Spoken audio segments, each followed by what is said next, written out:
ভাইয়ার দুই বন্ধু সামনে বসলো, একজন গাড়ি চালাচ্ছে আরেকজন পাশে, আর আমি আর রিত ভাইয়া বসলাম পেছনের সিটে। বাবা মা আমার সাথে যাচ্ছে না, তারা কলেজ খোলার আগের দিন গিয়ে আমায় নিয়ে আসবে।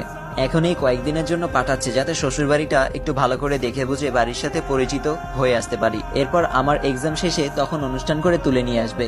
গ্রীষ্মের সময় কাটাতে শ্বশুরবাড়িতে পাঠাচ্ছে আমাকে। অদ্ভুত না বিষয়টা? আজ আমার খুব খারাপ লাগছে। বিষয়টা এমনও না যে একেবারে শ্বশুরবাড়ি চলে যাচ্ছি, বরং 10 থেকে 12 দিন পর আবার কুমিল্লায় ব্যাক করব বাবা মায়ের কাছে। এরপর এক্সাম পর্যন্ত যত মাস সময় লাগে তা বাবা মায়ের সাথেই থাকবো।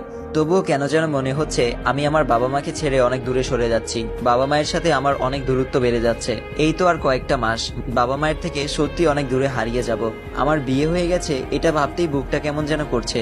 আসিফের কথা মনে পড়তেই অদ্ভুত ভয় কাজ করছে মনে। আমাদের এলাকার চেয়ারম্যানের ছেলে, তাদের একটা গ্যাং আছে, খুব খারাপ তারা। আমাকে কলেজে যাওয়ার পথে প্রায় ডিস্টার্ব করতো সে।